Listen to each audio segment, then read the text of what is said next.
میری بہنوں اگر تم مٹک مٹک کر چلتی ہو، مٹک مٹک کا مطلب مردوں کی طرح شانے ہلا ہلا کر کے تیز تیز چلتی ہو، تو میرے آقا علیہ السلام نے فرمایا جو عورتیں اونٹ کے کوہان کی طرح مٹک مٹک کر چلے ان عورتوں پر اللہ نے جنت کی خوشبو بھی حرام کر دی ہے، وہ عورت جہنم کا ایندھن ہے جو تیز تیز مٹک مٹک کر چلتی ہے۔ ام المومنین سیدہ عائشہ صدیقہ رضی اللہ تعالیٰ عنہا فرماتی ہیں جب اللہ کے رسول نے فرمایا اے مدینے کی عورتوں بیچ رستے میں نہ چلا کرنا، کنارے سے چلو، عورتوں کو کنارے سے چلنا چاہیے، تو ام المومنین سیدہ عائشہ فرماتی ہیں مدینے کی عورتیں اتنے کنارے سے چلنے لگی کہ ان کے دوپٹے اور ان کے کپڑے دیوار اور درختوں سے الجھ جایا کرتے تھے، یہ حالت تھی۔ ایک مرتبہ ام المومنین سیدہ عائشہ صدیقہ کو کسی نے دیکھا کہ وہ مطاف کے بالکل کنارے سے طواف کر رہی ہے، وہ کسی نے کہا امی جان کیا تمہیں کعبے کے قریب سے طواف کرنے کی فضیلت نہیں معلوم؟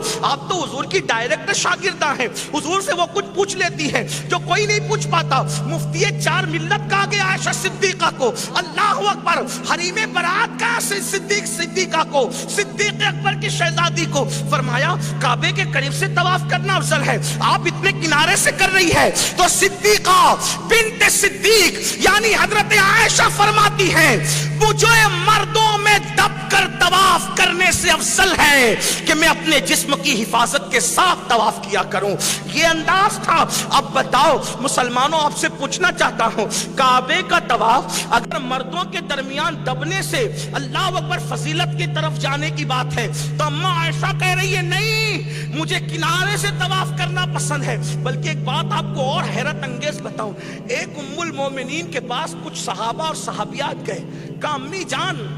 ہم عمرہ کو جا رہے ہیں، توجہ کریں کیا لوگ تھے، امی جان ہم عمرہ کو جا رہے ہیں آپ بھی ساتھ چلیں۔ فرمایا میں نے رسول اللہ کے ساتھ حج بھی کر لیا ہے اور عمرہ بھی کر لیا ہے، اور اب میرے لیے حکم یہ ہے وَقَرْنَا فی بیوتکن کہ تم اپنے گھروں میں بیٹھی رہو، حج عمرہ میں نے ادا کر لیا ہے، اب میں کہیں گھر سے باہر نکل کر نہیں جاؤں گی کیونکہ اللہ کا حکم ہے گھر میں بیٹھنا میرے لیے نفلی عمرہ سے بہتر ہے کہ میں گھر میں بیٹھوں۔ آپ اندازہ فرمائے نفلی عمرہ کے لیے نہیں جا رہی ہے گھر سے نکل کر، اور ہمارے گھر کی، ابھی میں اس پہ کوئی فقہی مسئلہ بیان نہیں کر رہا ہوں کہ کتنا جائز ہے کتنا ناجائز ہے، ورنہ آپ مناظرے موبائلے کے دروازے نہ کھول دینا، اس لیے کہ میں صرف ایک ناصح کی حیثیت سے بات کر رہا ہوں، روایت پڑھ رہا ہوں۔ اللہ اکبر، وہ نفلی عمرہ پر ترجیح دے رہی ہے گھر میں بیٹھنے کو، اور آج میری بہنیں میک اپ کر کے ولیمے میں، میری بہنیں میک اپ کر کے بازاروں میں، بلکہ اتنی بے باک ہیں مرد اگر آ رہا ہو تو مردوں کو رکنا پڑے،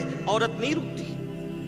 عورت نہیں رکے گی، مرد کو رکنا، اگر وہ شریف ہے تو رک جائے گا، اور اگر وہ شریف نہیں ہے پھر کیا انجام ہوگا آپ جانتے ہیں، کیا حالات ہوں گے آپ جانتے ہیں۔ مسلمانوں آج ہمیں اپنا دین اگر بچانا ہے تو دین کی اسٹڈی کرو، دین پڑھو، دین صرف معجزات دکھا کر اور کرامتیں دکھا کر نہیں پھیلا ہے، دین رسول اللہ کی محنتوں کی وجہ سے معجزات پر حق ہیں، کرامتیں پر حق ہیں، لیکن حضور علیہ السلام کی محنتیں ہیں۔ یاد کرو شعب ابی طالب کی محنتیں، یاد کرو پیٹ پہ پتھر باندھنے کی محنتیں، یاد کرو 3 مہینے تک رسول اللہ کے گھر میں چولہا نہ جلنے کی محنتیں، یاد کرو حضور کے گھر کی خواتین کا پیٹ پہ پتھر باندھنا، یہ سب کچھ بھول گئے، اور آج یہودیوں کے طریقے پر، نصارہ کے طریقے پر، انگریزوں کے طریقے پر، مشرکین کے طریقے پہ چل رہے ہو۔ گھر کی عورتیں اگر جینس پہنے، ٹراؤزر پہنے، شارٹ شرٹ پہنے، کوئی ماتھے پہ شکن نہیں،